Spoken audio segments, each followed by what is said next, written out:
اعوذ باللہ من الشیطان الرجیم بسم اللہ الرحمن الرحیم الف لام را تلک آیات الکتاب وقرآن مبین۔ سورہ حجر مکی ہے اور اس میں 99 آیات اور 6 رکوع ہیں۔ نزول میں 54 سورۃ صف کے بعد نازل ہوئی ہے۔ موجودہ ترتیب میں قرآن کریم کی 15ویں سورت ہے۔ سورت کے مضامین وہی ہیں جو ابراہیم اور سورہ رعد میں بیان ہوئے ہیں، یعنی وقوع قیامت اور اس کے منکرین پر سخت وعید اور ان کو دلائل عقلیہ اور نقلیہ سے آگاہ کرنا۔ ماقبل کے اندر چونکہ اللہ کی الوہیت بہت بلند و بالا بیان ہوئی تھی، وَلِيَعْلَمُوا أَنَّمَا هُوَ إِلَٰهٌ وَاحِدٌ وَلِيَذَّكَّرَ أُولُو الْأَلْبَابِ، تو اللہ کی الوہیت کے ادلہ اور پھر اولو الالباب اصحاب العقل ان کی نشانی اور علامات اس صورت میں بیان ہوئی۔ سورت ذوات الراء ہے۔ الف لام را تلک آیات الکتاب وقرآن مبین، یہ آیتیں ہیں کتاب کی اور وہی قرآن کریم ہے جو بہترین اور فصاحت بلاغت سے بیان کرنے والی کتاب ہے۔ یہ واو تفسیریہ ہے، عام طور پر عطف معطوف اور معطوف الیہ کے درمیان مغایرت چاہتا ہے، لیکن احیاناً اس کی تفسیر کرتے ہیں، جیسے قد جاءکم من اللہ نور و کتاب مبین، جو نور ہے وہی کتاب مبین ہے۔ آگے چل کر ہے وَلَقَدْ آتَيْنَاكَ سَبْعًا مِنَ الْمَثَانِي وَالْقُرْآنَ الْعَظِيمَ، تو 7 مثانی اگر فاتحہ بھی ہے تو اس کو قرآن عظیم بھی کہہ دیا، کیونکہ اطلاق الکل علی الجز شائع ہے۔ اس لیے اگر کوئی ایک آیت بھی پڑھے تو آپ کہیں گے کہ یہ قرآن ہے، اور وہ قرآن ہے بغیر شک شبے کے۔ ربما یود الذین کفروا لو کانوا مسلمین، کیا افسوس کریں گے کافر لوگ کاش کے مسلمان ہوتے ہیں۔ قیامت کے دن عذاب الہی میں گرفتار ہونے کے بعد کفار اور گناہگار مسلمان دونوں آپس میں لڑیں گے۔ کفار ان سے کہیں گے تم تو کلمہ پڑھتے تھے، نماز پڑھتے، تم یہاں کیوں آئے؟ اس پر اللہ کی رحمتوں کو جوش آ جائے گا اور حکم ہو جائے گا کہ ان سے نکالو جس کے دل میں ایمان و کلمہ رہا ہے۔ بخاری میں تفصیلی احادیث موجود ہے۔ تو جس وقت اعلان ہو جائے گا کہ جس نے زندگی میں کلمہ پڑھا ہے اور کلمہ اس کے دل میں رہا ہے، لہذا وہ آج جہنم سے نکلے، اس وقت کفار افسوس کریں گے کاش کہ ہم بھی اسلام لا چکے ہوتے اور یہ ابدی جہنم اور نار سے بچ جاتے۔ بس اوقات افسوس چاہیں گے کافر لوگ کاش کہ مسلمان ہوتے ہیں۔ ذرہم، رہنے دو ان کو، یاکلو، کھاتے رہے، ویتمتعوا، فائدے اٹھائے، ویلہہم الامل، اور ان کو غافل کرے بڑی بڑی امیدیں، فسوف یعلمون، دیکھو کھانا پینا یا دنیا کی نعمتوں سے لطف اندوز ہونا سنن انبیاء اور اولیاء ہے، لیکن ان کے مقاصد صالح ہونا چاہیے۔ ہاں، خوردن برائے زیستن و ذکر کردنس، تو معتقد کی زیستن از بہر خوردنس، کھانا پینے اس لیے ہے کہ اللہ کو یاد کر سکے، عبادات کر سکے۔ آپ نے تو یہ سمجھا ہوا ہے کہ میں بس خالص کھانے کے لیے آیا ہوں، اور خورد کو نظر رنجور را رنجور تر، واقع معمور است را معمور تر، وما اہلکنا من قریۃ الا ولها کتاب معلوم، اور نہیں ہلاک کی ہم نے بستیاں مگر ان کا وقت شدہ تھا، ایک تحریر معلوم تھی۔ ما تسبق من امت اجلها وما یستاخرون، نہ آگے بڑھ سکی کوئی امت مقررہ وقت سے اور نہ پیچھے ہٹ سکی۔ وقالوا، اور کہنے لگے، یا ایھا الذی نزل علیہ الذکر انک لمجنون، اے وہ پیغمبر جس پر قرآن نازل ہو رہا ہے آپ تو واقعی دیوانے ہیں، کیونکہ آپ کا اخلاص، آپ کی کمال توجہ، آپ کا انہماک، استغراق پھر توحید و شرائع وہ اس قدر تھی کہ عام لوگ اس کو نہیں سمجھ سکتے تھے. حدیث شریف میں ہے کہ خدا کا ذکر ایسا کرو کہ لوگ تجھے دیوانہ کہیں. یہی مطلب ہے اس کا کہ دین کے کام میں ایسے سرگردان رہو.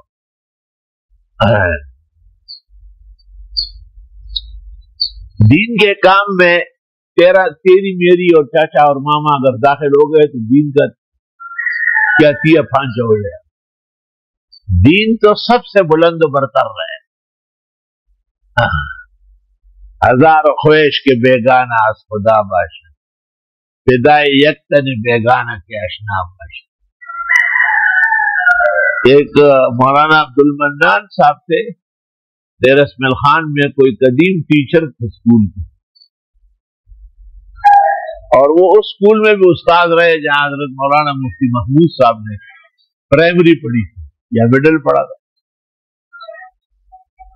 تو وہاں کا جو ہیڈ ماسٹر تھا اس کا بڑا تعلق تھا انگریز افسران سے. کوئی بڑے افسران تعلیمی بورڈ کے آئے تھے اور وہ لڑکوں کا وہ ملاحظہ کرتے، اس کو معائنہ کہتے ہیں. تو حضرت مفتی صاحب کو دیکھا تو پوچھا کہ آپ پڑھ کر کیا کریں گے؟ اور میں آپ کو یہاں سے نکالوں گا. کہاں سے؟ کہا ہندوستان سے انگریز کو نکالوں گا. آپ یہاں کیوں آئے؟ آپ تو برطانیہ کے ہیں، ہمارے ملک میں آپ کیوں حکومت کریں؟ تو انگریز لارڈ نے ہیڈ ماسٹر کو دیکھا، کہا یہ تعلیم دے رہے ہیں؟ نہیں، میں نے تو پہلی مرتبہ سن لیا، یہ ایک بچہ ہے، اس کا دماغ پتہ نہیں کیسے خراب ہو گیا. اور پھر اس کو افسر بالا کو بٹھایا دفتر میں، اور حضرت مفتی صاحب چھوٹے بچے تھے، ان کو ادھر ادھر ڈرایا گھمایا، پھر کہا کہ یہ تو ہمارے سیاہ و سفید کے مالک ہیں، یہ جب چاہے جس وقت چاہے ہم کو ختم کر سکتے ہیں، ان کو ایسا نہیں کہتے. ہیڈ ماسٹر صاحب کو پوری تسلی ہو گئی کہ یہ بچہ بالکل ہم نوا ہو گیا. اور پھر اس کو کلاس میں لے آئے اور لاٹ صاحب کو پھر بلایا. لاٹ صاحب نے پوچھا، ہاں بھائی بتاؤ پڑھ کر کیا کروں؟ کہ آپ کو اور ہیڈ ماسٹر صاحب جیسے لوگوں کو یہاں سے نکالوں. ہار بروے کے چکنے چکنے پار، کوئی نر وڑو کے کو رڑنے کی معلومی نہیں. اور اے وہ شخص جس پر قرآن نازل ہو رہا ہے، بے شک آپ تو مجنون ہے. کسی کے کہنے سے کیا ہوتا ہے؟ خلق می گویت کے خسر و بت پرستی می کن، آرے آرے می کنت با خلق عالم کارن ہے. لو ما تاتینا بالملائکہ، کیوں نہیں لاتے آپ فرشتوں کو؟ ان کنت من الصادقین، اگر آپ سچوں میں سے ہیں. بس آپ کے ساتھ ڈنڈے مار موجود ہو جو نہ من ٹھڑا اس پہ کوڑا مارے. کوڑے تو مار رہے ہیں لیکن پورے عالم کو مت مار. ایک کرونا کیا ہے؟ کرونا آپ کو پتہ ہی اصل میں بگڑا ہے کروڑا سے. کروڑا کہتے ہیں وہ جو پٹائی لگاتے اس کو کروڑا ہوا. یاد رکھنا یہ تمام الفاظ ان کے بگڑے بگڑا ہے. تو سارا خبر کرو کچھ بھلے منا نہیں نہ چلتا ایک دم غیب شو سوئی منا آگا جگر کی شکر وہی چاہتے ہیں. اچھا جی، ما ننزل الملائکہ الا بالحق، ہم نہیں اتارتے فرشتوں مگر حق کے ساتھ. فرشتوں کی کوئی ضرورت ہوگی نا تو ہم اتاریں گے. ان میں سے ایک عذاب الہی بھی. تو آپ فرشتے مانگ رہے، آپ تو نبی نہیں ہے کہ آپ کے پاس وحی لائیں گے. آپ نے کوئی رحمت کا کام تو کیا نہیں ہے کہ انعام دیں گے. آپ کی پٹائی ہوگی تو گویا آپ اپنے لیے عذاب مانگیں. اور ہم نہیں اتارتے فرشتے مگر حق کے لیے. حق کے تین معنی ہم نے کیے دیا، تو دلائل توحید میں سے یا حکمت متعالیہ ہے، اور یہ اللہ بزرگ و برتر کی ذات اور شان کا اثبات. وما کانوا اذا منذرین، اور ان کو اس وقت مہلت نہیں دی جائے گی انا نحن نزلنا الذکر وانا له لحافظون، اور بے شک ہم نے اتارا ہے اس قرآن کو اور ہم ہی اس کی حفاظت کرنے والے ہیں۔ الذکر سے مراد قرآن مجید ہے، اور قرآن مجید کے نزول میں تنزیل واقع ہوئی ہے، تدریج 23 سالہ عرصہ نبوت میں نزول مکمل ہوا ہے۔ اس سے پہلے کتابیں یکلخت دی جاتی تھی۔ وقال الذین کفروا لولا نزل علیہ القرآن جملۃ واحدہ، کافر لوگ کہتے اس پیغمبر کو قرآن ایک دفعہ کیوں نہیں دیا جاتا؟ کذالک لنثبت بہ فؤادک، اسی طرح ہم نازل کریں گے تاکہ آپ کے دل میں بٹھا لے۔ تو 23 سال میں اس کے حفاظ، اس کے اعمال، اس کے افعال، اس کی فضا منور و معطر ہو۔ گزشتہ کتابیں یکلخت دی گئی، لیکن اس کا حافظ سوائے نبی کے کوئی نہیں۔ عزیر علیہ السلام جو 100 سال بعد زندہ ہو کے آئے تو اریحا کے لوگوں نے نہیں مانا، آپ نے کہا عزیر کی کوئی نشانی ہے؟ انہوں نے کہا ان کو توریت یاد تھی، کہا سن لو تو مطلب یہ کہ آسمانی کتاب قرآن مجید سے پہلے سوائے نبی کے کسی کو یاد نہیں ہے، اور چونکہ نبوت کو محمد باندھے تمام دے نشت پسل محمد انبیاء، اس لیے آپ کی امت کو یہ شرف دیا۔ فإنما يسرناه بلسانك، ہم نے اس کو آسان کیا آپ کی وجہ سے، دیکھو آپ بشر انسان، لتبشر به المتقین وتنذر به قوما لدا۔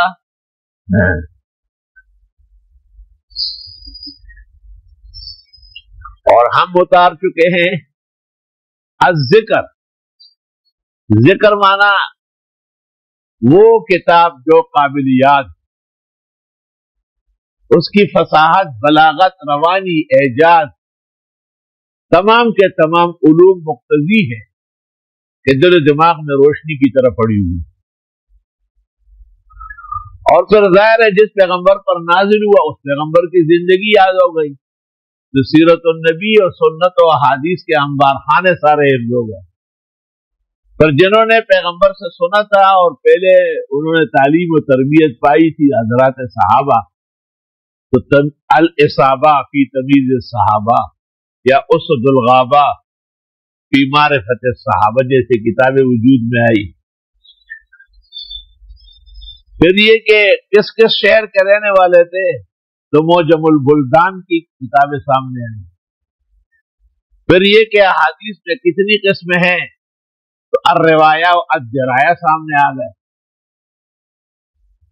اور پھر یہ کہ احادیث سب ایک جیسی ہے لیکن میں کنکوی و کمزور بھی ہے، تو جمال الدین مزی کی کتاب تہذیب الکمال فی معرفت الرجال، ذہبی کی کتاب میزان الاعتدال فی نقد الرجال، ابن حجر کی کتاب لسان المیزان فی شرح میزان الاعتدال، اور سینکڑوں کتب رجال وجود میں آ گئے۔ پھر اس قرآن میں اور اس پیغمبر کی زندگی میں کیا کیا مسائل پیش آئے تو مسائل شرعیہ پیدا ہو گئے، فقہ آ گیا، احکام آ گئے، اور پھر اس کے سمجھنے میں بھی اتار چڑھاؤ رہا ہے۔ کسی نے ایک روایت لی، کسی نے دوسری روایت لی، تو چاروں فقہ اور چاروں ائمہ، چاروں مذاہب یقین کے ساتھ وجود میں آئے، جو حقیقت میں اسلامی نشاط اور اسلامی زندگی کے حیات کے ستون اور معیار۔ انا نحن نزلنا الذکر، اور ہم ہی نے نازل کیا ہے اس قرآن کو، وَإِنَّا لَهُ لَحَافِظُونَ، اور ہم اس کی حفاظت کرنے والے ہیں۔ اس سے پہلے گزرا ہے کہ توریت، زبور، انجیل کے محافظت علماء سے کرائی، علماء یہ کام نہیں کر سکتے، اس لیے قرآن کے بارے میں کہا کہ میں نے نازل کیا اور میں حفاظت کروں گا۔ وہ حفاظت کس شان سے ہوئی ہے؟ 1400 سال گزر گئے، عرب اور عجم میں، فرش اور عرش میں، شرق اور غرب میں ایک ہی قرآن جو حضرات صحابہ نے حضرت ابوبکر اور حضرت عثمان کے زمانے میں زید بن ثابت اور قرشیین سے جمع کرایا ہے۔ تو جنہوں نے قرآن کریم کی تفسیر لکھی وہ زندہ ہو گئے، جنہوں نے احادیث جمع کی وہ زندہ رہے، جنہوں نے علل لکھے وہ زندہ رہے، جنہوں نے رجال لکھے وہ زندہ رہے، جنہوں نے درایت اور روایت میں فرق لکھا وہ زندہ رہے، جنہوں نے عجائب اور غرائب لکھے، نہایہ ابن الاسیر اور مجموع بحار الانوار طاہر پٹنی کی، وہ زندہ رہے۔ تو صرف قرآن کو زندگی نہیں ملی، ہر وہ شخص، ہر وہ عالم، ہر وہ علم اور فن جس کا قرآن سے تعلق رہا وہ بھی زندہ رہا۔ داريت أهلك في هواك وهم عدال ولأجل عين ألف عين تكرم۔ قرآن کے خاطر تمام جہان کو زندہ تعلیم دیتا۔ وَلَقَدْ أَرْسَلْنَا مِنْ قَبْلِكَ فِي شِيَعِ الْأَوَّلِينَ، اور یقیناً ہم نے پیغمبر بھیجے تھے آپ سے پہلے بھی گزشتہ جماعتوں میں، شیعۃ کی جماعت۔ وَمَا يَأْتِيهِم مِّن رَّسُولٍ إِلَّا كَانُوا بِهِ يَسْتَهْزِئُونَ، نہیں آئے تھے ان کے یہاں پیغمبر مگر وہ ان کا استہزاء کرتے۔ اصل میں استہزاء دلیل حماقت، احمق آدمی جو ہوتا ہے وہ ہر چیز کے پیچھے ہنستا ہے، کیونکہ اس میں فہم شعور نہیں ہوتا کہ اس کا ادراک ہے۔ اس لیے استہزاء ایک لایانی فعل جانا گیا۔ قرآن کریم میں سورۃ حجرات میں کہ جن کے آپ استہزاء کرتے ہیں، آپ کو پتہ ہے کہ آپ سے مرتبے میں اونچا ہے۔ مطلب یہ کہ آدمی باپ کا استہزاء نہیں کرتا، ماں کی نہیں کرتا، استاذ کی نہیں کرتا۔ ہاں، اس زمانے میں حرابی نسل کے لوگ پیدا ہوئے ہیں، وہ سب کی کرتے ہیں، تو وہ حقیقت میں شاگرد ہے ہی نہیں۔ سادی یا شیرازی یا پندے مدی بدذات رو بدذات رو، اور بدذات تو عاقل شود گردن زدن استاد رہا۔ سب سے کم ترین فعل جو انسان کا ہے جس پر بہت سخت پکڑ ہوتی ہے وہ ہنسی اڑاتا ہے جی پر۔ کہ نجات پا قیامت غواڑے رحمانا، شہزار نے کہ ایسو پدی جہان۔ استہزاء خطرناک بات۔ وما یاتیہم من رسول الا کانوا بہ یستہزئون، یہ مقابلہ تو کر نہیں سکتے تھے فصاحت بلاغت کا، صفت اعجاز کا، صحابہ کرام کے اخلاص اور قربانیوں کا۔ اس زمانے میں بھی لوگ کہتے کہ یہ لوگ داڑیوں کا، پگڑیوں کا، علماء کے ابو دباش کا مذاق اڑاتے ہیں۔ میں کہتا ہوں جن کے ہاتھ میں رکھا کیا ہے، یہ سب ہمارے محتاج ہیں، ہم ان کے محتاج نہیں۔ ہاں، علماء ممبر پر ہوں گے، محراب میں ہوں گے، یہ پیچھے کھڑے ہوں گے۔ علماء مسئلہ بتائیں گے تو بادشاہ اور وزیر اعظم اس پر عمل کریں گے۔ آج ہائی کورٹ سندھ حکومت کو ہائی کورٹ کے اندر بالکل گنگا اور جمنا سے نہلایا کہ جب وفاق کا فیصلہ ہو چکا ہے، علماء کے ساتھ تحریر ہو چکی ہے کہ بھئی مسجدوں میں جماعتیں ہوگی، تم کون ہوتے ہو روکنے والے؟ تو ہر وہ شخص جس نے علماء اور علم کے خلاف قدم اٹھایا، اللہ اس قدم کو کاٹ دے گا، اس کے پیروں کو جہنم میں لٹکا دے گا۔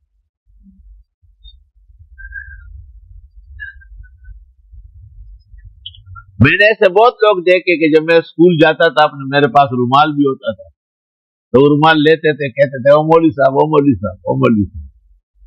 لیکن پھر جب جماعت کا وقت آ گیا، ہیڈ ماسٹر نے فیصلے کیا کہ اگر مستغفر اللہ شاہ نہ ہو جو ہمارے استاد سے اسکول میں، میرے بارے میں کہا کہ صوفی صاحب پڑھائیں گے۔ بالکل۔ پھر وہ پٹھانوں کے رواج کے مطابق وہ بہت افسوس کرتے تھے کہ ہمیں تو احترام کرنا پڑے گا، آپ امام ہو۔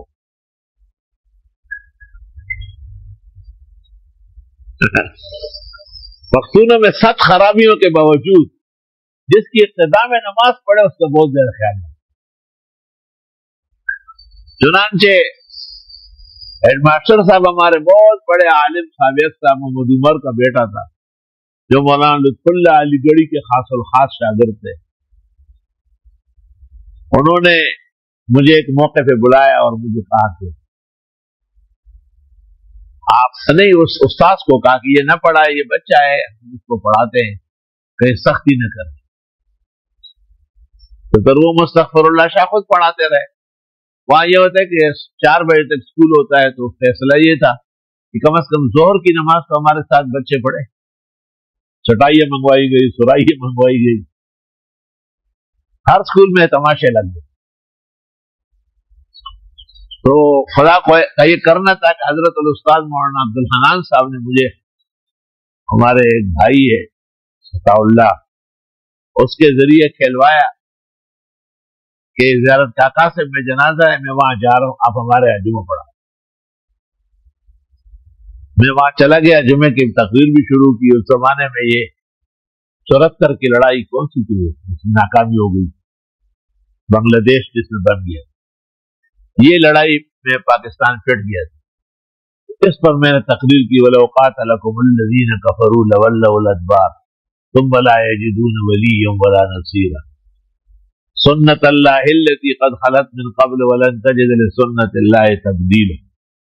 آدھی تقریر ہو چکی تھی کہ ماسٹر صاحب ہمارے اسٹاف کے اندر داخل ہوئے، کیونکہ مولانا عبد الحنان کی مسجد لکھی پڑی مسجد سمجھی جاتی تھی، اس قسم کے طبقات وہاں نماز پڑھ گئے۔ میں بڑا ڈر گیا، میں نے کہا یار مجھے کل کہا ہے کہ تو نماز نہ پڑھا۔ ہمارے یہاں یہ خیال تھا کہ ہیڈ ماسٹر سارے جہان میں ہیڈ ماسٹر ہو۔ تو تقریر ختم ہو گئی، پھر میں نے خطبہ پڑھا، پھر نماز پڑھائی، کوئی آواز نہیں آئی کہ تم مت پڑھاؤ۔ صبح جب چلا گیا تو ہیڈ ماسٹر صاحب نے چپڑاسی بھیجا، دفتر مجھے بلایا اور کہا وہ ہم نے اس لیے کہا کہ آپ نے پڑھا ہے کہ پٹھانوں کے یہاں یہ رواج ہے کہ جس کی ابتدا میں نماز پڑھے اس کا احترام بہت کرنا ہوتا۔ اب تو آپ ہمارے امام اعظم، اتنا سمجھدار ہیڈ ماسٹر تھا کہ جو جمعہ پڑھا ہے وہ امام اعظم، اور کہا میں نے مستغفر اللہ کو کہا اس کے ہوتے ہوئے بھی آپ پڑھائیں گے، اور نہیں آئے ان کے پاس پیغمبر مگر یہ تو مذاق ہی اڑانے لگے، بس یہ مذاق اڑاتے رہے، بیٹھا رہے، منہ کبھی پیکو بنائے کبھی ٹامکو بنائے، اور کام کے لوگ نکل جائیں گے وہ بہترین صلاحیتیں پیدا کریں۔ کذالک نسلکہ فی قلوب المجرمین، اسی طرح یہ استہزاء ڈال لیتے ہم جرائم پیشوں کے دل میں۔ ہر جرائم پیشہ شاعر اللہ کی توہین کرے، ہر جرائم پیشہ علم اور علماء کے بارے میں بدخواہی کرے، یاد رکھیں، اور جن کے نسل و نسب کے اندر خیر و حسنات ہو وہ ہمیشہ علماء کو برتر مانے۔ شیخ القرآن مولانا غلام اللہ خان، تعلیم القرآن راجہ بازار راولپنڈی، جن کی توحید کا للکار اور بے مثال خطابت ملک میں ضرب المثل تھی، آپ ہر موضوع پر تقریر کرتے تھے اور اکثر ناجائز حکمرانوں کو نشانہ بناتے تھے۔ ایوب خان کا زمانہ تھا اور یہ جو پیر فلاں ہے پیر فلاں ان سب سے ایوب خان متاثر تھا، اور یہ پیر تقریباً سارے بدعتی ہوتے۔ انہوں نے ایوب خان کو کہا کہ یہ غلام اللہ سے ہم بہت تنگ ہے، ساری پنڈی کو ہلا کے رکھ دیا۔ تو یہ تقریر جو اس نے کی ہے یہ بہانہ بن سکتی ہے۔ چنانچہ شیخ القرآن مولانا غلام اللہ خان صاحب گرفتار ہو گئے اور ان پر کیس چلا، اور پھر یہ اخبارات میں یہ آنے لگا کہ اب یہ کورٹ مارشل ہو جائے۔ ہمارے استاد محترم مولانا لطف اللہ سے بہت غمگین ہو گئے، اور میں مولوی غلام اللہ جیسے بھی ہے مگر حق کا دائی ہے اور توحید کا ستون ہے، اور پنجاب کے بدعت خانے اسی نے اکھیڑے، یہ سزا نہیں ہونا چاہیے۔ کسی نے ان کو کہا اگر ایسی بات ہے تو آپ کے گاؤں کے اسلم خان کا بیٹا افضل خان، وہ ایوب خان کا رائٹ ہینڈ، تمام ماشاء اللہ کورٹس کا ہیڈ وہی۔ حضرت نے کہا یہ تو بہت اچھا ہے، اسلم خان سے اسکول کے زمانے سے تو واقفیت تھی. چنانچہ استاد محترم مولانا لطف اللہ صاحب بس میں بیٹھ گئے اور پشاور اترے, وہاں قریب چلے گئے. ان کے گھر پر وہ فوجی عدالت قائم تھی اور دور تک تار لگا ہوا تھا اور فوج کھڑی تھی اور ممانعت تھی. حضرت صاحب فاصلے پر ایک جگہ لان میں بیٹھ گئے تو اسلم خان جو تھا افضل خان کا باپ, وہ تیلائی کر رہا تھا. اچانک اس کی نظر پڑ گئی تو اپنے بھائی محمد انور خان خٹک کو بلایا. کہا محمد انور خان, یہ دیکھ لو گاس میں جو شخصیت بیٹھی ہے, مجھے تو ہمارے گاؤں کے ملئی سے لگا. حضرت کی بڑی عزت و احترام, بادشاہوں کے برابر مانے جائے. تو کہا فوراً کا جاؤ بلاؤ, کوئی کام ہوگا. وہ یہاں کیسے ہے؟ وہ گئے اور حضرت مولانا کو لے گئے اندر. اسلم خان نے کہا کہ حضرت کسی ضروری کام سے آپ آئے ہو, پہلے وہ بات ہونا چاہیے جس کے لیے آپ نے جہانگیر سے یہاں تک کا سفر کی, اور باتیں بعد میں. حضرت نے کہا کہ ہمارا ساتھی ہے مولوی غلام اللہ خان راولپنڈی میں, اور اس نے کوئی جوشیلی تقریر کی ہے اور وہ ایوب خان کو پسند نہیں ہے. کہا ہاں مجھے سارا قصہ معلوم ہے اور یہ کورٹ مارشل نہیں ہونا چاہیے. اسلم خان نے اپنے بھائی انور خان خٹک کو کہا کہ جاؤ اور آرامی راوت افضل خان سے لگے جانا مشرف ہے. وہ چلا گیا, دور کھڑا ہو گیا تو اس نے اشارہ کیا, کہا اندر آ جائے. تو افضل خان عدالت چھوڑ کر کے اندر چلے گئے. اندر جب چلے گئے, حضرت سے ہاتھ واتھ ملایا تو اسلم خان نے کہا مولوی صاحب وہ واقعات دوبارہ سناؤ جو آپ نے مجھے سنا. جب حضرت نے واقعہ سنایا تو اسلم خان نے کہا اس وقت مارشل لا کورٹس آپ کے اختیار میں, افضل خان کے ایوب خان کے اختیار میں نہیں ہے, جو آپ کہیں گے وہی ہوگا. تو افضل اٹھا بھاگا, اس نے کہا میں بتاتا ہوں وہاں پنڈی والے لائن کو. باپ نے اس کو کہا بات سنو, پہلے بری کر دو, باعزت اعلان نشر کرو, اور اس کے بعد شیخ سے پوچھو کہ وہ چھچ کے علاقے میں جانا چاہتے ہیں یا اپنے مدرسے پنڈی, اور جب وہاں پہنچ جائے جہاں وہ کہے پھر حضرت سے فون پہ بات کراؤ کہ ان کو پتہ چل جائے کہ یہ راحت و آرام ان کو کس نے پہنچایا. وہ چلے گئے اور انہوں نے وہاں سے جو طریقہ تھا فوج کا, ملٹری کورٹ کا, اس کے مطابق انہوں نے شیخ القرآن مولانا غلام اللہ خان کے پہلے تو بری باعزت بری ہونے کا اعلان لگایا, فیصلہ سنایا, اور پھر فوج کو کہا کہ رجمنٹ کو کہ تم شیخ سے پوچھو وہ کہاں جانا چاہتے. انہوں نے کہا وہ تعلیم القرآن راجہ بازار کا, بس وہی چھوڑا. جب وہاں پہنچا گئے تو ان سے کہا کہ آپ یہ وائرلیس پہ بات کریں. افضل خان نے وائرلیس مولانا لطف اللہ کو دی. آپ نے ان کو کہا میں جہانگیر کا لطف اللہ ہوں. انہوں نے کہا استاد محترم حضرت شاہ صاحب کو اولین شاگرد ہے آپ. کہا میں نے اخبارات میں پڑھا تھا, اللہ کا شکر ہے کہ میں نے کچھ کوشش کی اور امید ہے کہ آپ کو آرام ملے. پھر حضرت نے کہا میں کسی مناسب موقع پر جہانگیر میں, جو وہ وقت بھی یاد ہے جب وہ مغرب کی نماز میں آئے تھے اور حضرت کے حکم پر انہوں نے مغرب سے عشاء تک واز دی. تو جس وقت یہ سارا ماجرا نمٹ گیا تو اسلم خان نے اپنے بیٹوں اور بھائی کو کہا یہ تصور کافر میں کنا دوارا عالم دین دا بورے احترام پورا کیا غوار سے دیا جی تھا جیسے دا گپ شپ خبری نہیں پورا قیمتی خبر. پھر اگر آپ کافر بھی ہونا مگر عالم دین کا اکرام ضروری ہے, وہ وارث الانبیاء ہے, یہ کوئی گپ شپ کی بات ہے نہیں. خدا کی قسم جہانگیر میں اسلم خان کی قبر سے گزرتے ہوئے میں ضرور رکتا ہوں اور فاتحہ پڑھ کے مانگتا. انکار اور بے ادبی بھی ڈال لیتے ہیں جرائم پیشاؤں کے دلوں میں. لا یؤمنون به, وہ ایمان نہیں لاتے اس پر. وقد خلت سنت الاولین, اور گزر چکی ہے عادت اگلوں کی. ولو فتحنا علیہم بابا من السماء,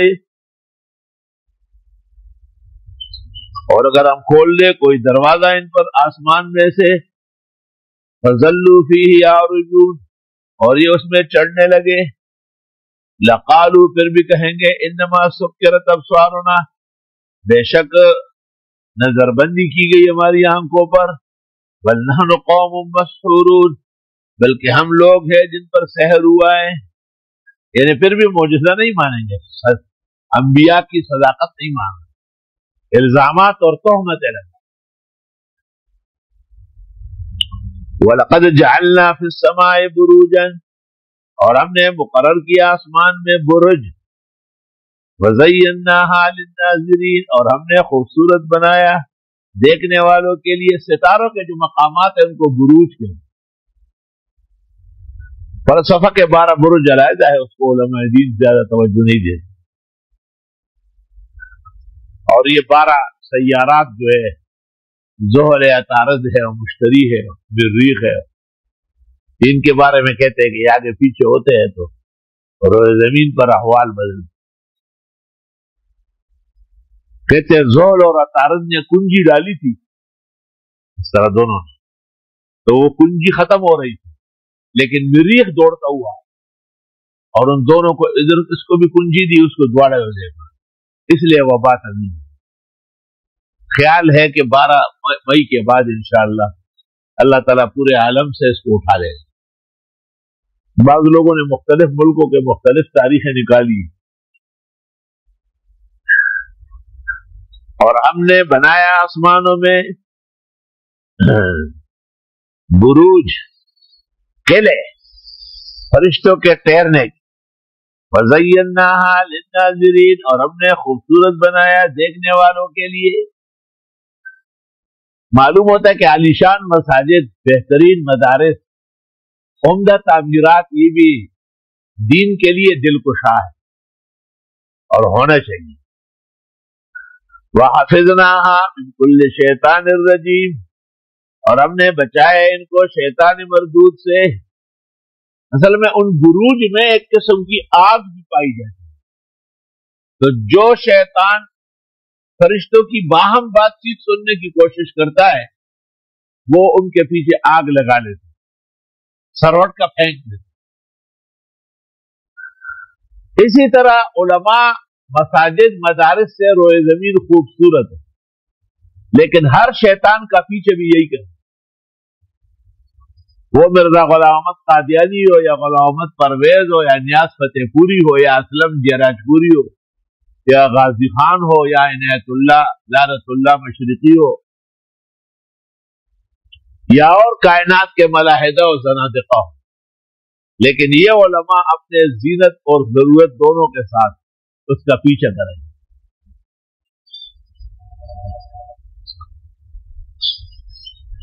وہ جہانگیرے میں ایک بڑے خان تھے، صوبیدار جان محمد خان، یہ اسی اسلم خان کے والد،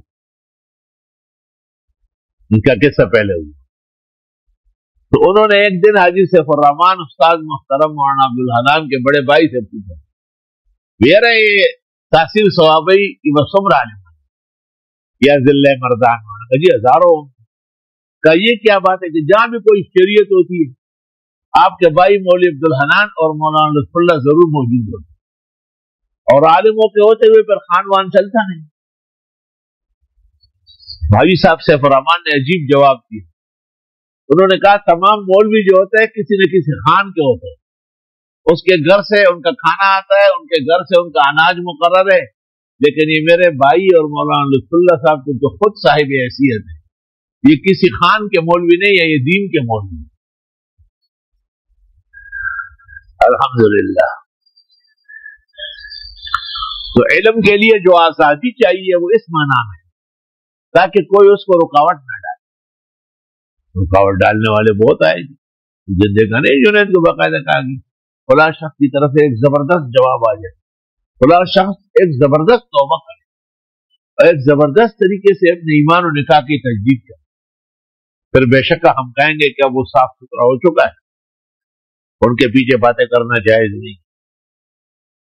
الا من استرق السمع، مگر جو کان لگا کے سنے، فَأَتْبَعَهُ شِهَابٌ مُبِينٌ، لگ جاتا ہے اس کے پیچھے انگارہ جلتا ہوا۔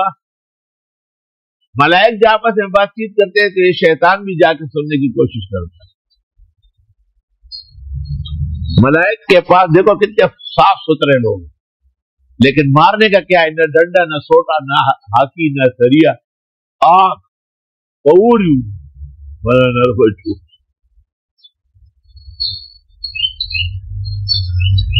والارض مددناها، اور زمین کو ہم نے بچایا ہے، والقینا فیہا رواسیا، اور رکھ دیے ہم نے اس میں پہاڑ،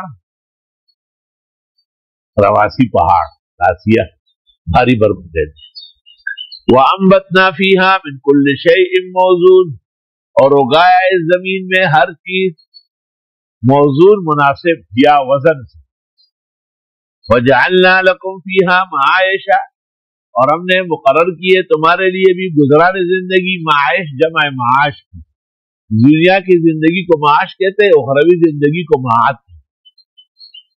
وَمَن لَّسْتُمْ لَهُ بِرَازِقِينَ، اور جن کے تم روزی رساں نہ ہو ہم ان کو روزی دیں۔ وَإِن مِّن شَيْءٍ إِلَّا عِندَنَا خَزَائِنُهُ، نہیں ہے کوئی چیز مگر ہمارے پاس خزانے بھرے ہوئے ہیں، لیکن وَمَا نُنَزِّلُهُ إِلَّا بِقَدَرٍ مَّعْلُومٍ، لیکن ہم اتاریں گے ایک اندازے سے۔ بھئی ایک آدمی کے 6 بیٹے ہونے والے، تو یہ 10-12 سال میں ہو جائے گا، اگر یہ ایک ہی سال میں ہو جائے تو زچہ بچہ دونوں روانہ ہو جائے۔ بھئی آپ ایک ٹرک اینٹیں یا سیمنٹ کی بوریاں اندر لا رہے تھے، لا سکتے، گھنٹہ 2 گھنٹے مزدور ایک ایک کر کے لے آئیں گے، لیکن اگر آپ پورا ٹرک اندر لانا چاہیں گے تو شاید تکلیف بڑھ جائے گی۔ فرمایا ہر چیز کے ہمارے پاس خزانے ہیں، لیکن اتارتے بقدر ضرورت۔ حسن نظم اور اعلیٰ ڈسپلن کی دلیل ہے آیت کریم۔ وَأَرْسَلْنَا الرِّيَاحَ لَوَاقِحَ، اور ہم نے بھیج دی ہوائیں پانی بھرے ہوئے، لواقح لاقحہ کی جمع، لاقحہ اور لقحہ دونوں کہتے ہیں اس بھیڑ بکری کو بھی جس میں دودھ۔ فَأَنزَلْنَا مِنَ السَّمَاءِ مَاءً، پس ہم اتارتے آسمان سے پانی، فَأَسْقَيْنَاكُمُوهُ، پس وہ پلاتے ہیں تمہیں، اصل پانی کا آسمان سے۔ اس لیے جب بارشیں بند ہو جاتی ہے تو پھر کنووں میں پانی ختم ہو جاتا ہے، ٹیوب ویل رک جاتے ہیں، چشمے سوکھ جاتے ہیں، نہریں کٹ جاتی ہے، دریاؤں میں کمی واقع ہو جاتی ہے، اور جب اللہ چاہے ایسی موسلادھار بارش ہو جائے کہ جہان کو تر تازہ۔ عجیب بات ہے کہ نظام دنیا کو نظام آسمان چلا رہا ہے، يدبر الامر من السماء الى الارض، اور ہم اور تم نہیں ہے اس کو خزانہ کرنے والے۔ ہم کیسے خزانہ کریں گے؟ پاکستان تڑپ رہا ہے پانی کے لیے، اور کتنا پانی بارشوں کا، گلگت اور چترال اور صوبہ سرحد تو ہم وقت بارش ہے، لیکن ان کے پاس جمع کرنے کی صلاحیت نہیں ہے۔ اللہ نے ان کو جمع کیا، کئی کنویں ہیں، کئی ٹیوب ویل ہے، کئی نہریں ہیں، کئی چشمے ہیں۔ وَإِنَّا لَنَحْنُ نُحْيِي وَنُمِيتُ، اور ہم ہی زندہ کرتے ہیں اور مارتے بھی، ان قدرتوں سے اس کو بھی سمجھو۔ وَنَحْنُ الْوَارِثُونَ، اور ہم سب کے وارث ہیں۔ وَلَقَدْ عَلِمْنَا الْمُسْتَقْدِمِينَ مِنْكُمْ، اور ہم جانتے ہیں اگلوں کو بھی تم میں، وَلَقَدْ عَلِمْنَا الْمُسْتَأْخِرِينَ، اور ہم جانتے ہیں پیچھے رہنے والے۔ آگے آنا یہ کمال ہے، دیر سے آنا اور پیچھے روزانہ آنا یہ کوئی کمال نہیں، یہ مضمون پر عدم اعتماد ہے، یہ شوق کا فقدان ہے، یا ضرورت علم سے بیگانگی۔ یاد رکھ، صاحب ہدایہ کے حالات میں مولانا عبدالحی نے فوائد البہیہ میں لکھا ہے کہ لم تقالی فترہ، میرا ناغہ ہی نہیں ہوا سبق کے دوران، ففقت علی اقرانی، ساتھیوں سے زیادہ دن مجھے اچھے ملے۔ کہتے حضرت مولانا انور شاہ صاحب دور حدیث کے سال بیمار تھے، دلی میں ایک بڑی اما تھی، وہ شاہ صاحب کو بیٹا سمجھتی تھی. ان کے گھر میں آپ نے قیام کیا تھا اور قریبی کوئی حکیم تھے، اس سے علاج ہو رہا تھا. اتفاق سے وہ بڑی اما جو تھی ان کے گھر میں فتح الباری رکھی ہوئی. اس زمانے میں گھروں میں دینی کتابیں بھی ہوتی تھی. تو شاہ صاحب وہ دیکھتے رہے بیماری میں. جب 15 دن بعد طبیعت اچھی ہو گئی اور دیوبند پہنچ گئے تو حضرت شیخ الہند اس جگہ کو 3 مہینے بعد پہنچے جو شاہ صاحب نے 15 دن میں نہیں. تو علم میں آگے بڑھنا کمال ہے، علم میں پیچھے پیچھے رہنا یہ کوئی کمال نہیں. نر سڑے ویلے کما کر سوک سوکے اور جو کمزور ہے تو جو چاہ سر ہے وہ گڑے چلا من.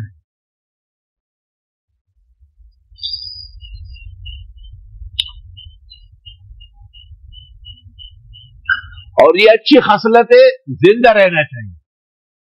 یہ محمد انور شاہ پڑھتا تھا یہ دادیا میں، تو ایک دن میں نے اس کو بلایا، میں نے کہا کچھ سمجھتے بھی. تو اس نے مجھے کہا جس کو جو بھی پوچھنا ہو مجھ سے آگے پوچھ لے. تو میں بہت خوش ہوا کہ چلو یہ ذوق جو ہے نا اس کو آگے کریں. اور ہم جانتے ہیں تمہارے اگلوں کو بھی اور پچھلوں کو بھی. یا تفسیر میں ایک ایسی کوئی روایت ہے، کوئی خاص نہیں ہے، لیکن یہاں یہ ایک مسئلہ پیش آیا ہے کہ متقدمین کن علماء کو کہتے ہیں، متاخرین کن علماء کو کہتے ہیں. تو الحد الفاصل بین المتقدم والمتاخر والرأس سنت 100 سنہ 400 سنہ 400 ہجری سے پہلے یہ متقدمین ہے اور 400 ہجری کے بعد یہ متاخرین.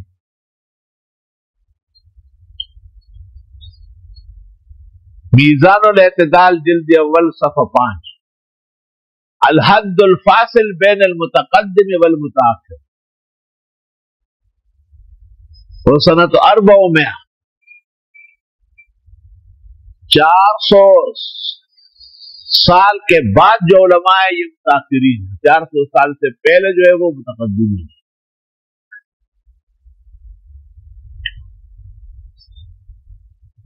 اسی طرح سلف اور خلف. بعض علماء کا خیال یہ ہے کہ امام محمد بن الحسن شیبانی تک سلف ہے، باقی پھر خلف. یہی بات سپنکانی کے مناظرے میں مولانا حمداللہ صاحب کو عبدالسلام رستم نے کہی تھی. لیکن یہ قاعدہ منقوضہ چلنے والا نہیں، کیونکہ حدیث صحیح میں ہے کہ جب آپ مسلمان کی قبر سے گزرے تو آپ کہے انتم سلف. تو پتہ چلا کہ سلف کے معنی کل من مات بالایمان والخیر، ہر وہ شخص جو ایمان و خیر میں آگے بڑھا ہے وہ سلف. محمد ابن حسن شیبانی تک جو تکملہ شامی میں ہے یا مرقات میں ہے، یہ قول بلا دلیل. اور عبدالسلام نے نہ حق چڑھائی کی ہے نہ گئی مولانا.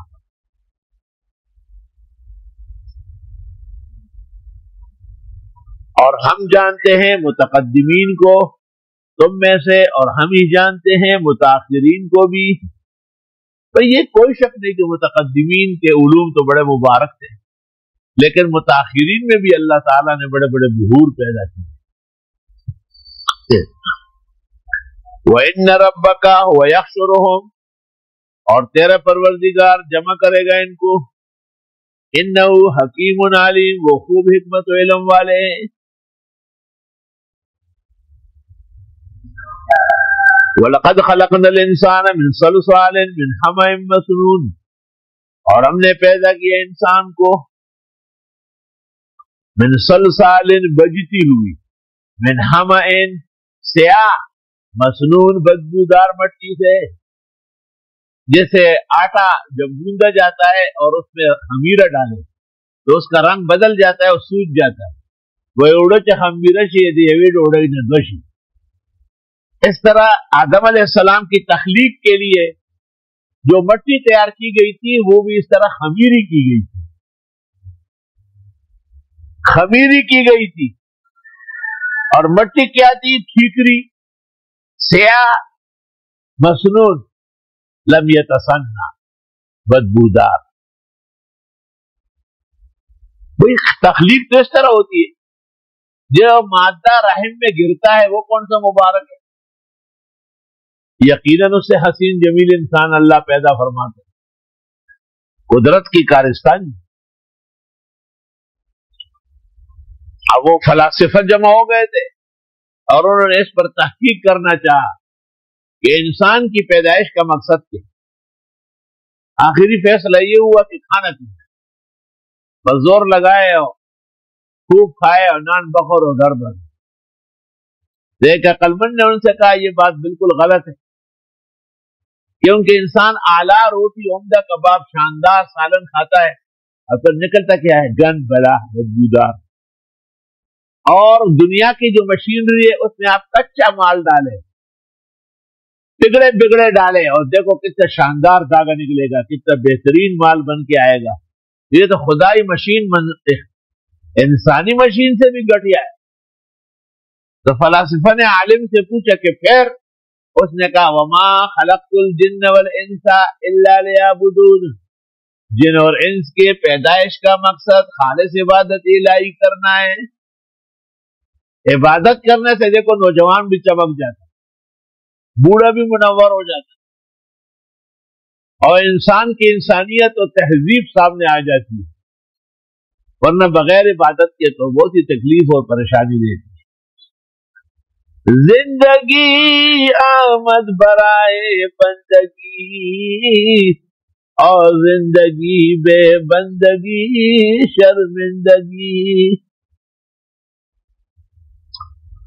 اور ہم نے پیدا کیا انسان کو بجتی ہوئی سیاہ بدبودار مٹی سے. والجان خلقناه من قبل من نار السموم. اور جنات کو پیدا کیا تھا اس سے بھی پہلے آگ کے شعلے سے. آگ جو جلتی ہے تو ایک اس میں روشنی ہے جس کی وجہ سے یہ لاؤڈ سپیکر کام کر رہا ہے، پنکھے چل رہے، ایئر کنڈیشن ٹنٹ مہیا کر رہی ہے، کائنات کے کونے کونے تک درس کی آواز پہنچ رہی ہے. اس کو نار نورانی کہتے ہیں. اس سے ملائک، اور ایک وہ کہ جب یہ کسی کو جلا دے تو وہ کالا ہو جائے، کوئی چیز جلس جائے تو وہ راکھ بن جائے، جس کو کہتے ہیں نار ظلمت. اس سے پیدا کیے گئے ہیں جنات. پھر حیران کن بات یہ ہے کہ جنات جب جمع کے وقت فارغ ہوتے ہیں تو ان سے جو لاوا نکلتا ہے وہ آگ کی طرح گرم ہے، یعنی یوں سمجھے کہ شعلہ خارج. اس لیے امام اعظم ابو حنیفہ کے ہاں جن اور انس کا نکاح نہ جائے. پھر بھی دنیا میں ایسے واقعات دیکھنے میں آئے ہیں کہ وہاں پر ہوا نکاح، بچے بھی ہوئے. اور جنات کو پیدا کیا ہم نے اس انسان سے پہلے آگ گرم سے، آگ کے شعلے سے. وَإِذْ قَالَ رَبُّكَ لِلْمَلَائِكَةِ، یاد کرنے کا ہے جب فرمائے تیرے رب نے فرشتوں سے انی خالق بشرا، میں پیدا کرنے والا ہوں ایک بشر، من صلصال من حمأ مسنون، بچتی ہوئی سیاہ بدبودار مٹی سے. فَإِذَا سَوَّيْتُهُ، جب میں اس کو ٹھیک کر دوں، وَنَفَخْتُ فِيهِ مِن رُوحِي، اور پھونک دو اس میں اپنی روح میں سے، ساری روح ہے اللہ کی. وَقَعُوا لَهُ سَاجِدِينَ، تو تم گر جاؤ اس کے لیے سجدے میں. فَسَجَدَ الْمَلَائِكَةُ كُلُّهُمْ أَجْمَعُونَ، تو سجدہ کیا آدم کا تمام فرشتوں نے مل کر. الا ابلیس، مگر اس بدعتی نے نہیں کیا. ابا، انکار کیا، ان یکون مع الساجدین، کہ ہو جائے سجدہ کرنے والوں میں سے. شیطانیوں سجدہ و نکڑا پلانت شو، اور بے فائدے ورتد عمر عبادت شو. قال یا ابلیس ما لک الا تکون مع الساجدین، اے ابلیس آپ کو کیا ہوا سجدہ نہیں کیا؟ قال لم اکن لاسجد لبشر خلقته، نہیں ہوں میں کہ سجدہ کروں ایک بشر کو جس کو آپ نے پیدا کیا ہے من صلصال، بجتی ہوئی سیاہ مٹی سے. وہی بات ابلیس نے بھی دوہرائی کہ یہ تو بشر ہے، بہت خراب چیز سے پیدا ہے. حالانکہ مقصود تو تخلیق کا حسن آدم اور ساخت آدم. حدیث میں ان اللہ خلق آدم علی صورتی.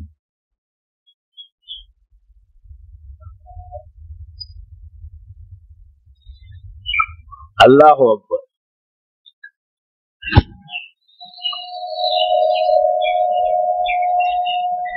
قال فخرج منها، اللہ نے کہا نکلو یہاں سے. فإنك رجیم، بس بے شک آپ پٹا پٹائے.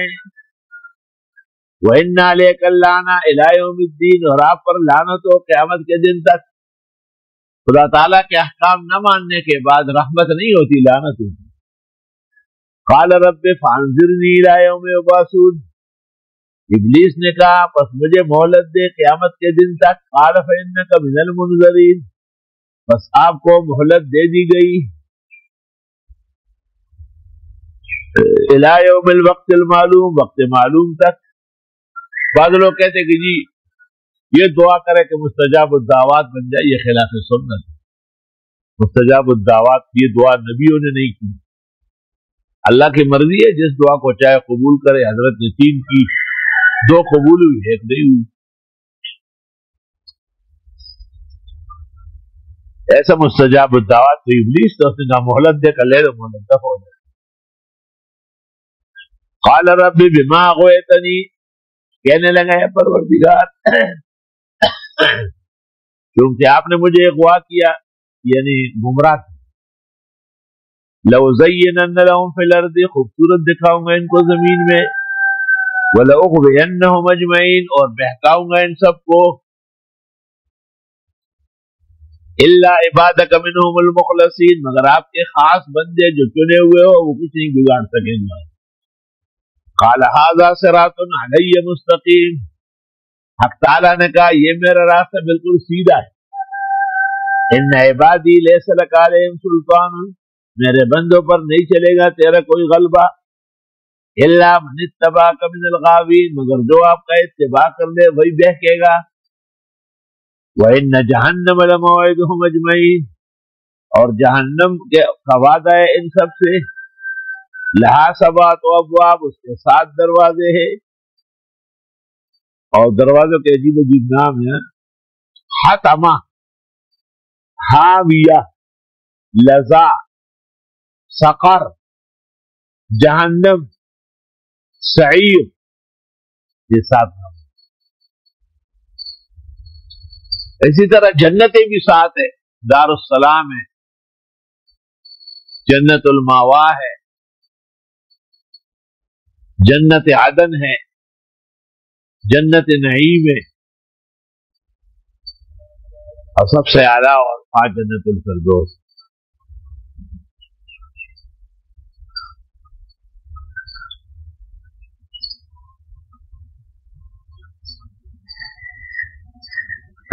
لِكُلِّ بَابٍ مِّنْهُمْ جُزْءٌ مَّقْسُومٌ، جہنم کے ہر دروازے کے لوگ تقسیم ہو چکے ہوں گے. یہ زانیوں کے گزرنے کا دروازہ ہے، یہ سود خوروں کے گزرنے کا دروازہ ہے، یہ لوگوں کے حقوق پر ڈاکہ ڈالنے والوں کے گزرنے کا دروازہ ہے.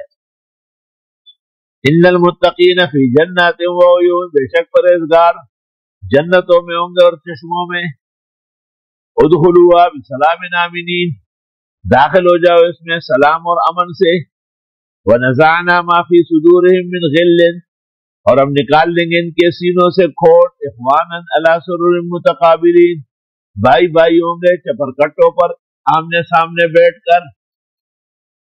جنگ جمل میں حضرت طلحہ اور زبیر بی بی کی طرف سے تھے، لیکن علی نے تقریر کی تو متاثر ہوئے اور پھر وہ شہید بھی ہو گئے. تو حضرت علی سے کہا گیا قیامت کے دن آپ کا اور ان کا کیا حال ہوگا. علی نے یہ آیت پڑھی وَنَزَعْنَا مَا فِي صُدُورِهِم مِّنْ غِلٍّ إِخْوَانًا عَلَى سُرُرٍ مُتَقَابِلِينَ. کھوٹ اور کینہ دنیا میں ختم ہو جائے، وہاں تو ہم بھائی بھائی ہوں گے آمنے سامنے. لَا يَمَسُّهُمْ فِيهَا نَصَبٌ، نہیں چھوئے گی ان کو اس میں کوئی تکاوٹ، وما هم منها بمخرجین، اور نہیں یہ جنت سے نکالے جائیں گے۔ دنیا میں تو بڑے سے بڑے محل، شہر، وطن کا یہ خوف کہ شاید ہم کل نہ رہے۔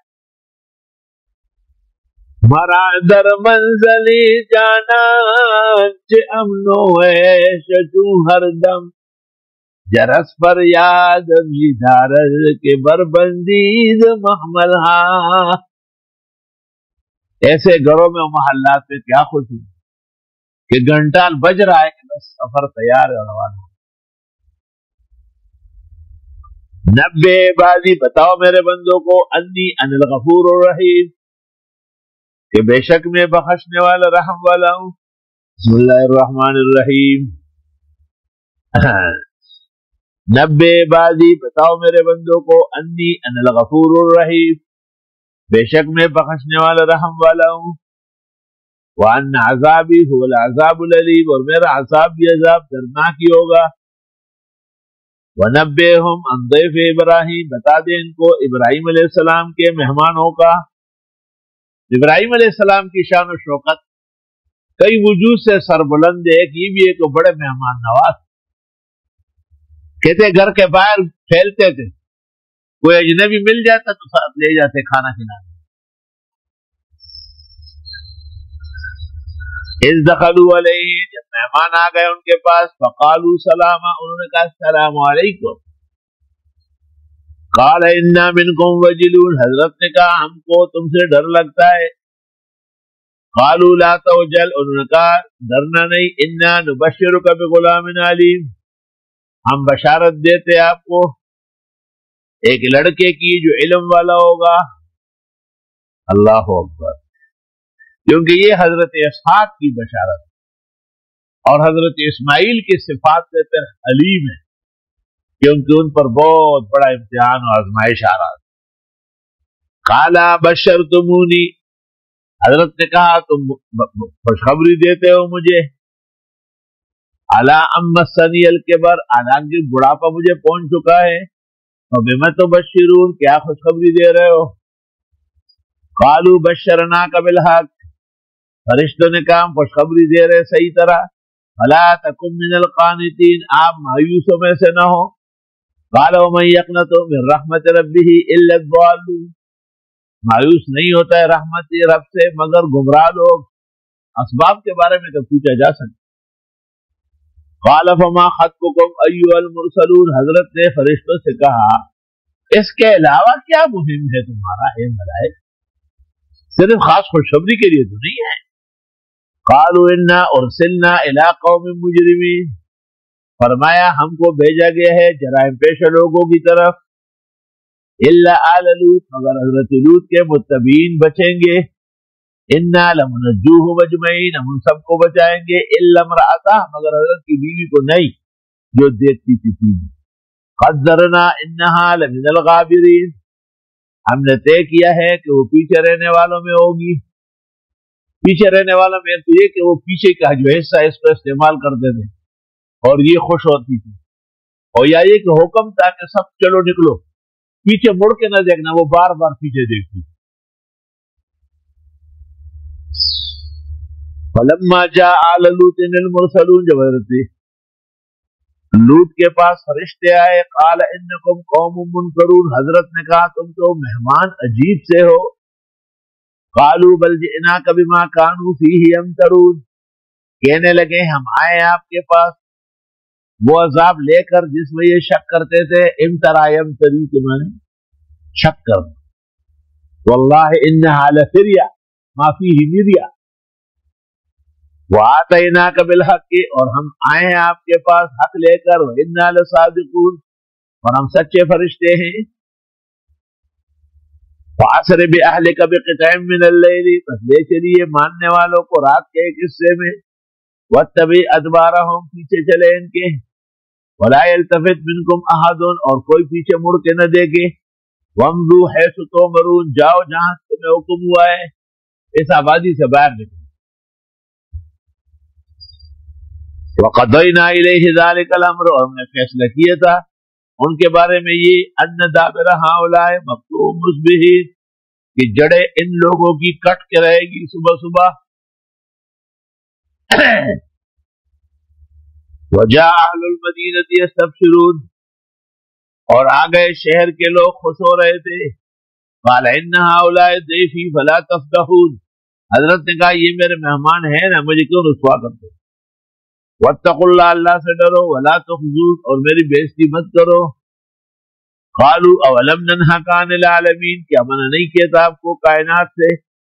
قال هؤلاء بناتی ان کنتم فاعلین فرمائیے میری بیٹی ہے. قوم کی عورتیں بھی نبی کی بیٹی ہیں اگر ہو تو کچھ کرنے والا. لعمرک اے پیغمبر تیری عمر اور بقا کی قسم شان نبی کی. انہم لفی سکرتہم یعمہون یہ اپنی غنودگی میں سرگردان تھے. فاخذتہم الصیحۃ مشرقین پس آن پکڑا ان کو ایک چیخ نے سورج نکلتے ہی. فجعلنا عالیہا سافلہا کر دیا ہم نے اوپر کا حصہ نیچے. وامطرنا علیہم حجارۃ من سجیل اور برسا دیا ان پر پتھر کنکروں میں سے. سجیل کا معنی بخاری کرتے ہیں سنگ گل. سنگ گل پشتو میں کہتے ہیں کود کانے کود کانے. ان فی ذلک لآیات للمتوسمین بے شک اس میں نشانیاں ہیں قلمندوں کے لیے. وانھا لبسبیل مقیم اور یہ آبادی جو ان لوگوں کی ہے بالکل راستے میں ہے شام جاتے ہوئے راستے میں ان کی آبادی. ان فی ذلک لآیۃ للمؤمنین بے شک اس میں نشانی ہے اہل ایمان کے لیے. وان کان اصحاب الایکۃ لظالمین اگرچہ جنگل والے بھی بڑے ظالم تھے شعیب علیہ السلام کی قوم. فانتقمنا منہم ہم نے ان سے بھی بدلہ لیا. وانہما لبامام مبین یہ دونوں بالکل سامنے ہیں کھلے روڈ پر.